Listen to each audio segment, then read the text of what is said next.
Oi, você já levou um golpe ou sofreu uma fraude dessas por telefone, que ou duplica seu cartão, tira dinheiro em banco, faz Pix, sei lá, uma coisa que está muito em moda?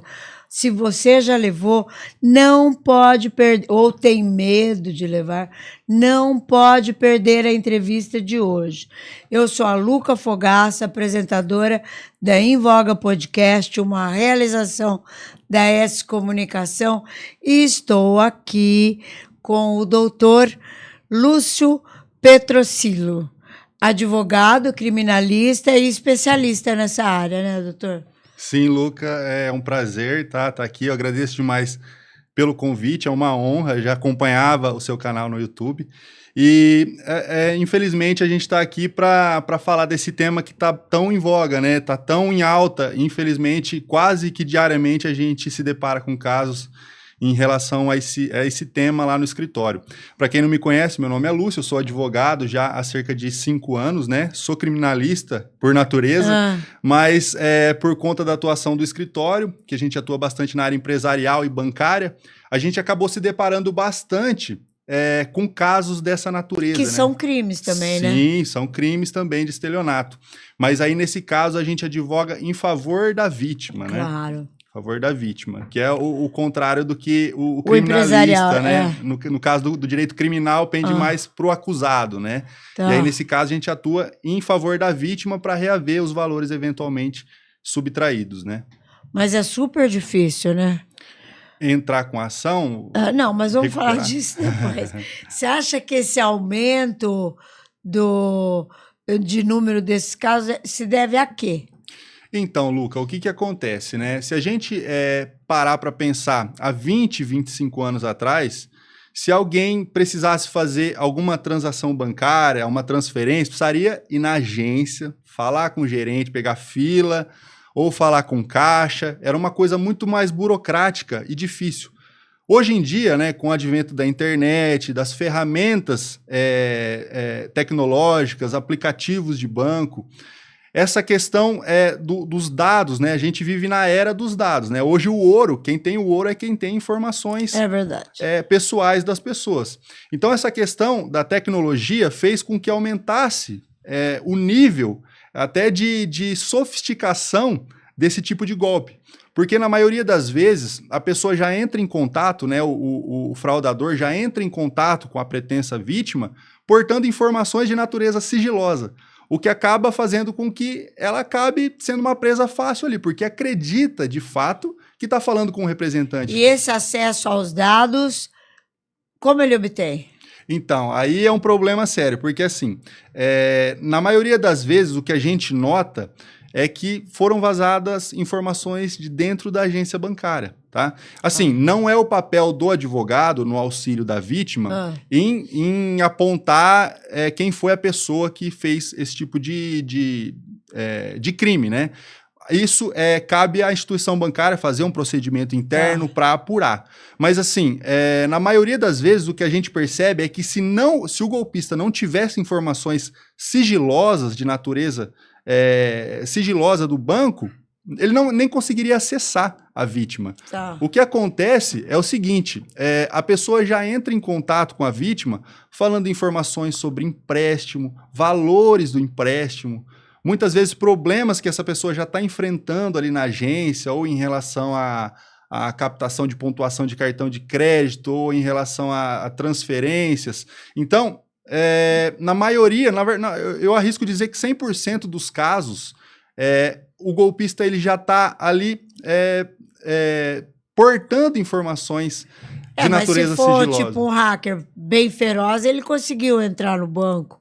Isso pode acontecer, mas assim, pela narrativa da maioria dos fatos, quando a gente está em contato com a vítima e ela conta que muitas vezes ela teve na agência no dia anterior e falou determinada coisa. E aí, no dia seguinte, o golpista entrou em contato falando exatamente aquilo que ela falou. Então, isso nos leva a crer que é uma informação vazada, né? Mas aí, essa é uma questão que nem cabe para você reaver, o valor que foi indevidamente. Tem que ser via banco. Isso, via banco. A instituição financeira, a empresa, responde pelos fortuitos internos, por danos Tipo, decorrentes. vazamento de dados. Isso. Só que assim, Luca, é bastante importante a gente ressaltar o seguinte, né? Quando a gente fala do direito, em cada área do direito a gente tem uma regra em relação à produção de provas. Por exemplo, a grosso modo, quando você vai entrar com uma determinada ação, a gente tem uma máxima no direito que é a seguinte: quem alega, prova. Se eu alegar alguma coisa, na minha retórica lá, na minha petição inicial, eu tenho que provar aquilo que eu estou alegando, por documentos ou por uma oitiva de testemunhas que vai acontecer na sequência ou por perícia. Quando a gente fala de danos que estão ali no âmbito do Código de Defesa do Consumidor, esse ônus da prova é invertido. Tá. Então, o consumidor entra com a ação, é óbvio que ele vai precisar de alguns documentos, um boletim de ocorrência, uma negativa do banco de restituir aquele valor, só que ele entra com aquela ação e traz o cenário que ele acredita que possa ter ocorrido. Por exemplo, eu acredito que houve vazamento do banco de informações, porque ontem eu tive lá, falei com o gerente sobre isso e hoje o golpista veio com essa informação sigilosa. Então, a partir daí, o banco que tem que provar que essas informações não vazaram, ao invés do consumidor ter que provar que vazou. Tá. Então, inverte esse ônus da prova. Tá. Daí, a recorrência de tantas decisões favoráveis que a gente tem, graças a Deus, né? Graças a Deus. Em relação às vítimas desse tipo de golpes. E a mais, você falou em pontuação, né? Eu recebo sempre nas minhas mensagens, olha os seus pontos do banco tal. Às vezes eu nem tenho o cartão daquele banco. Eles vão expirar, por favor. Daí a pessoa entra, passa o CPF, sei lá, alguma coisa e pronto, acabou. Sim, esse tipo de golpe, né, da pessoa mandar uma mensagem para você ali via SMS ou via WhatsApp, falando de determinada coisa, às vezes que nem no caso que você disse que você nem tem conta nessa agência, essa técnica a gente chama de phishing, que é a pescaria. Cara, nossa. Ele joga a rede, entendeu? Ele envia aquela mesma mensagem para 10 mil pessoas. Uma porcentagem daquelas pessoas vai clicar e vai cair. Nossa Senhora. Então, uma porcentagem daquelas pessoas nem vai ter conta na agência, que nem é seu caso. Você não é uma vítima em potencial, mas tem pessoas que vão ter. Um golpe que é bastante recorrente, que inclusive já tentaram aplicar em mim, que é o seguinte... Nossa, que fria! Não, e assim, eu gosto de dar corda, eu gosto de ouvir, sabe, até onde a pessoa vai. Aí a pessoa vê que não vai, a pessoa desliga. Mas é o seguinte... se você teve alguma conta que atrasou há 10 anos, essa conta ficou atrasada, depois você foi lá e resolveu a situação. Isso já faz 10 anos. A pessoa entra em contato com você com informações específicas dessa conta. Esse cheque tal, essa conta com o banco. Muitas vezes o banco nem existe mais, banco real. Isso aconteceu comigo já. Isso, e aí a pessoa vem falando. E o que acontece? Se é uma pessoa de uma idade bastante avançada, como aconteceu com uma cliente lá de 82 anos de idade, mora sozinha, enfim, é uma pessoa vulnerável, esse golpista entrou na cabeça dessa senhora de tal forma que ela pagou mesmo sabendo que já estava pago. Devido às ameaças de negativação do nome, de propositura de ação, vou bloquear sua casa... vou bloquear sua aposentadoria. Ela falou, não, vê quanto que eu vou pagar. E pagou, sabendo que a conta já estava paga. Então, assim, o que a gente costuma dizer é o seguinte, né? Às vezes a pessoa fica envergonhada quando ela cai nesse tipo de golpe. Mas eu acho que essa vergonha ela não é justificável, porque os golpistas estão tão sofisticados, com informações tão privilegiadas, e eles têm um poder de persuasão, inclusive em tom de ameaça, que é justificável a pessoa cair nesse tipo de golpe. Então, infelizmente, esse é um cenário que está cada vez acontecendo mais e dia sim, dia também, a gente se depara com casos assim no escritório. Infelizmente. Você acha que, por exemplo, a inteligência artificial, que você se grava a tua voz, você fala o que ela quer com a tua voz, né? Sim. Então, se ele liga para mim, eu falo, alô, quem é? Ele tem um jeito de gravar a voz e fazer... É possível. A gente nunca se deparou com casos de golpes consumados em relação a isso, mas a gente já se deparou com tentativas. A pessoa ligar por vídeo para tentar fazer algum tipo de escaneamento facial. Entendeu? Então, o que a gente orienta é o seguinte, não atenda a ligação de estranho. E uma coisa bastante importante também, que eu acho que é interessante a gente trazer, Luca, que é o seguinte, o banco, ele nunca vai entrar em contato com o cliente via telefone. Isso é raro. Consignado entra o dia inteiro. Nunca eu diria que é muita coisa, mas é muito raro. Não, pedindo para fazer algum tipo de transferência de movimentação. Mas se eventualmente acontecer, o que a gente orienta? Se dirige até a agência, se não for muito difícil, vai lá pessoalmente, fala, vocês estão me ligando para tentar falar disso? Porque assim, todo cuidado é pouco. Infelizmente, eles estão cada vez mais preparados para fazer esse tipo de golpe. Virou uma indústria, né? Virou uma indústria, né? Virou uma verdadeira indústria. O que eu gosto de explicar, Luca, é que é o seguinte, às vezes eu faço alguns vídeos no Instagram, né? Inclusive. Que eu acompanho. Inclusive falando dos golpes novos que vão aparecendo todo dia. E às vezes a pessoa questiona. Até um amigo meu me questionou esse final de semana. Ele falou: mas qual que é a lógica?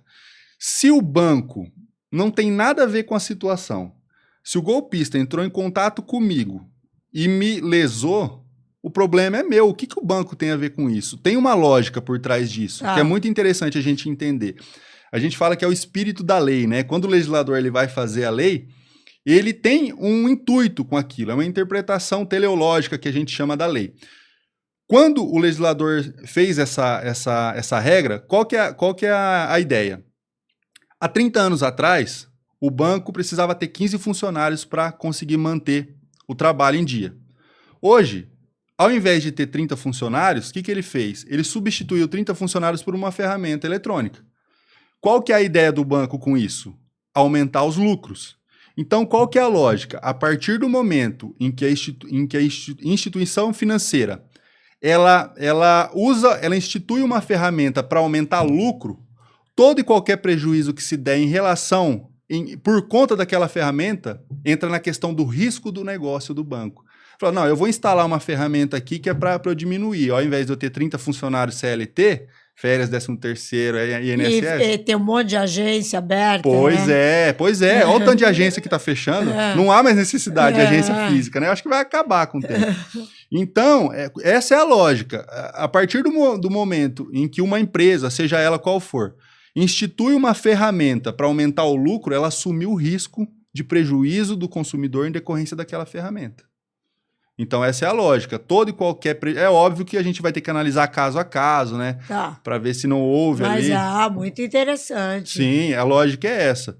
É que, assim, em relação ao banco especificamente, ele tem sempre a mesma defesa, tá? Todos os processos que a gente tem, a contestação vem no mesmo sentido. Culpa exclusiva da vítima.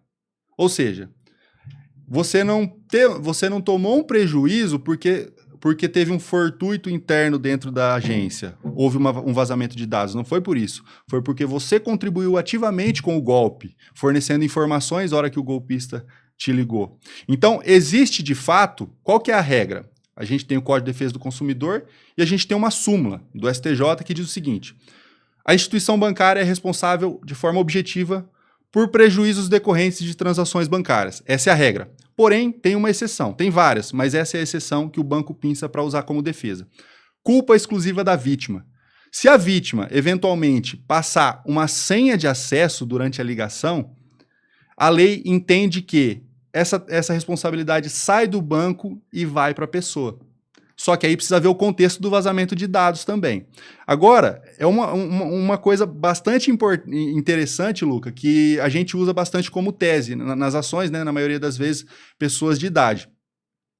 Muito embora a pessoa tenha fornecido informações sigilosas, como a própria senha de acesso, se essa pessoa tiver mais de 60 anos de idade, os tribunais entendem que ela tem uma posição de hipervulnerabilidade em relação à tecnologia e ainda que ela tenha contribuído de forma ativa para a consumação do delito, ela tem que ser indenizada pelo banco. Então a regra é essa, o banco é responsável, porém se houver a culpa exclusiva da vítima, o banco deixa de ser. Agora, se a gente tiver a culpa exclusiva da vítima e essa vítima for maior de 60 anos, ainda assim... Que é a maioria, a maioria. Eu diria que 80% das vítimas são maiores de 60 anos. Tá muito em alta essa questão. Nossa, todo mundo está sofrendo isso. Sim. Eu tenho vários amigos e amigas que sofreram fraudes. E uma pior que a outra, uma mais sofisticada que a Sim. outra. A gente teve recentemente no escritório, a pessoa não chegou a cair, né? Graças a Deus, ela só ligou lá para tirar a dúvida. Mas chegou uma encomenda, você vê como que eles estão cada vez mais sofisticados. Uma encomenda na casa da pessoa, não sabia de que natureza era, o nome da pessoa completo e o endereço. Aí ela abriu, tinha aquelas tomadas, sabe aquelas tomadas assim, de você colocar aquelas réguas de tomada? Falou, o que é isso? Quem mandou isso aqui no meu endereço, com o meu nome? Aí tinha um código de barras. Aí a hora que ele foi escanear o código de barras, já entrou num site do banco e já começou a querer travar o telefone dele. Aí rapidamente ele excluiu, reiniciou o celular e graças a Deus não teve prejuízo. Mas é mais uma modalidade de golpe. Cada dia tá demais, assim, sabe? A gente não consegue socorrer, eu não consigo fazer vídeos de tudo que acontece. Até por conta da agenda da gente, da correria do dia a dia, eu gostaria de fazer todo dia. Se você quiser fazer todo dia, você tem um golpe diferente para fazer, para explicar. Um golpe por dia, todo né? Todo dia. Nossa Senhora. Então já falamos quase que tudo aqui. Pois é. Eu falo muito. Mas vamos mais. Aqui, ó. Os principais tipos de golpe. Sim, os principais tipos de golpes, eu acredito que seja essa questão da dívida já paga, né? Eu acredito que isso seja a maior incidência que a gente tem. Porque tem um resquício de verdade ali, né? Então a pessoa reconhece, fala, de fato eu tive um problema lá atrás. Será que eu esqueci? Será que eu acho que paguei e não paguei? A pessoa, às vezes, na dúvida, acaba mordendo a isca. Eu acho que é bastante interessante, Luca. Mas a pessoa não entra lá no Serasa, vê se... Sim, é o ideal, né? Mas devido à pressão psicológica do... O cara liga o dia inteiro, né? Dia inteiro. E a pessoa acaba fazendo. Eles têm disponibilidade, tempo, Pois né? Pois é. A gente teve um caso na minha cidade, lá de Ouro-Preto, inclusive, de uma conhecida nossa que foi exatamente isso que aconteceu. A pessoa começou a entrar em contato com ela e ameaçava, vou negativar teu nome, vou bloquear tua casa, sua vai casa. ser... Aí o que ela fez? Ela foi lá e assinou um termo de confissão de dívida para pagar 60 parcelas. Pagou a primeira parcela e me ligou. Falei, não, você tá doido, isso aí não existe. Tá pago? Tá. Aí puxei lá no sistema, não tinha nenhuma negativação no nome dela. A gente entrou com ação para anular esse termo, né, que ela assinou. A confissão de dívida é uma coisa que fica a vida inteira. Sim, é um título, né, que infelizmente o bandido vai ter para executar. Mas como a gente já entrou com ação para anular esse título que ela assinou, além da indenização que ela chegou a pagar uma parcela, e além do dano moral que ela sofreu, né, porque isso aí acaba abalando, né, a pessoa, né? A pessoa perde o sono, né. E aí acaba envolvendo família. Mesmo os golpes de banco também tem o dano moral. A pessoa perdeu aquilo, fica desesperada, fica nervosa em casa. Tem milhões de coisas que acontecem. E o dano moral, a gente tem uma tese que a gente chama de perda do tempo útil. Que é o seguinte, a partir do momento em que você tem que despender do seu tempo, seja de trabalho, seja de lazer, seja de ficar com a sua família, para resolver esse problema, isso já gerou o dano moral.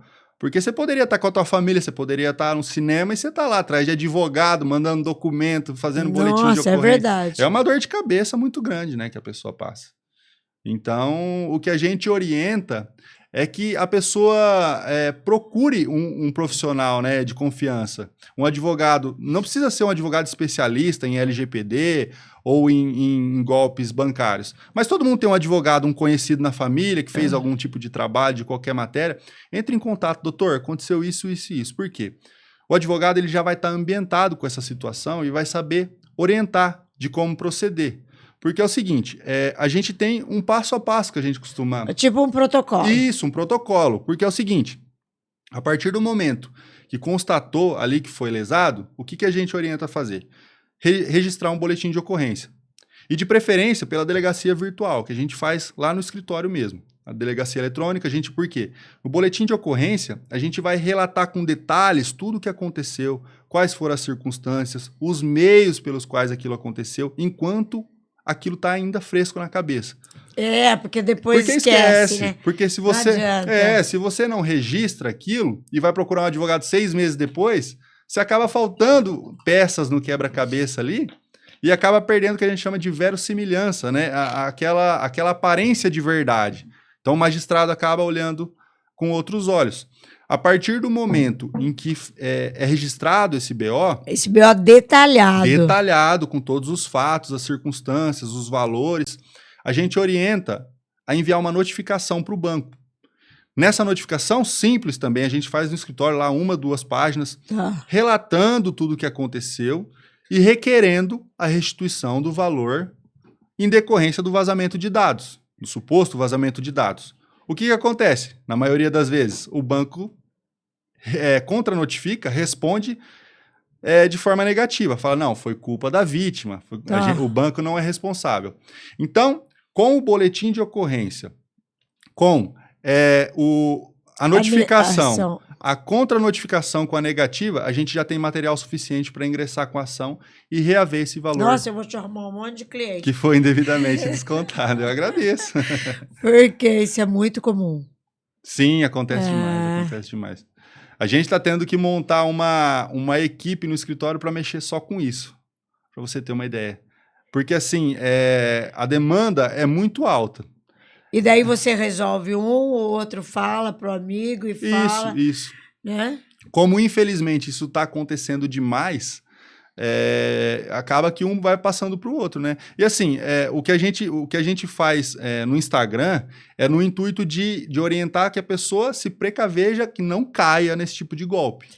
Mas, se eventualmente cair, procura ajuda, né? A pessoa não pode ficar paralisada, envergonhada, às vezes se sentindo, não, por que eu fiz se sentindo burra por ter caído? Quando, na verdade, não. É uma questão que está todo mundo sujeito a cair o tempo inteiro, né? Às vezes, na correria do dia a dia, a pessoa te liga com uma informação sigilosa que você falou no dia anterior na sua agência, não tem como você não acreditar. Então, é plenamente justificável que a pessoa caia no golpe. Infelizmente, os bandidos, né, os estelionatários, eles estão cada vez mais preparados, virou uma indústria realmente. Porque deve ter sido fácil no começo, né? Sim. Muito fácil. Agora que as pessoas estão mais alertas. Isso. Mas imagina o que eles já ganharam de dinheiro. Pois é. Nesses anos todos. Pois é. A gente teve até notícias recentemente de que tinha uma escola do golpe, né? Pessoas estavam comprando curso para aprender a aplicar golpe. Eu vi. Passou essa reportagem, salvo engano, acho que foi até no Fantástico, que prenderam as pessoas vendendo curso para aplicar golpe. Ó, você vai pegar as informações, você vai montar um roteiro, é coisa do outro mundo, né? Mas o ponto mais sensível que eu acredito é o ponto de partida, né? Porque tem uma coisa assim também, existem algumas leis bancárias. Então, por exemplo, depois das 8 da noite, você não pode passar mais de 5 mil de Pix. Aí o sujeito leva um golpe de 60 mil, que foi feito à noite. Sim. E o banco fala, não tenho nada a ver com isso. Sim. A gente teve um caso no escritório de uma senhora que ela tinha um valor significativo no banco, né? E os golpistas subtraíram ali um valor bastante alto. Aí o que acontece? A gente foi verificar, ela tinha cerca de 600 mil reais na conta. O que acontece? Subtraíram 200 mil reais. Nossa. Foi um Pix de 100, um Pix de 99 e uns quebrados. Aí a gente foi verificar o histórico dessa conta. Não vou falar o nome da agência, dessa conta. Essa senhora fazia 20 anos que ela não movimentava essa conta. O dinheiro dela estava todo aplicado. Como que aparece lá um Pix de 100 mil reais, um outro de 99 mil reais e a agência sequer liga para confirmar se aquela transação é válida? Você compreende como que há uma negligência da instituição bancária? Tem essa questão dos limites também, mas assim, nem aplicativo ela tinha no celular. Então ligaram para ela lá, ela não sabe dizer exatamente de que forma foi, mas começaram a fazer um monte de pergunta para ela, a hora que ela foi olhar, tinham subtraído lá, quase 200 mil reais da conta dela. Essa ação ainda está em andamento, ainda a gente não teve... ela está bem no comecinho ainda, mas a gente acredita que com toda a documentação que a gente tem, todo cenário, né, em que se deu esse delito, a gente vai conseguir resolver o problema dela, se Deus quiser. Porque o banco, ele tem que, como você falou, ele tem que assumir, na medida que ele tira funcionário e instala novos procedimentos, ele tem que assumir os riscos. Né? Sim, exatamente. É isso que a gente busca.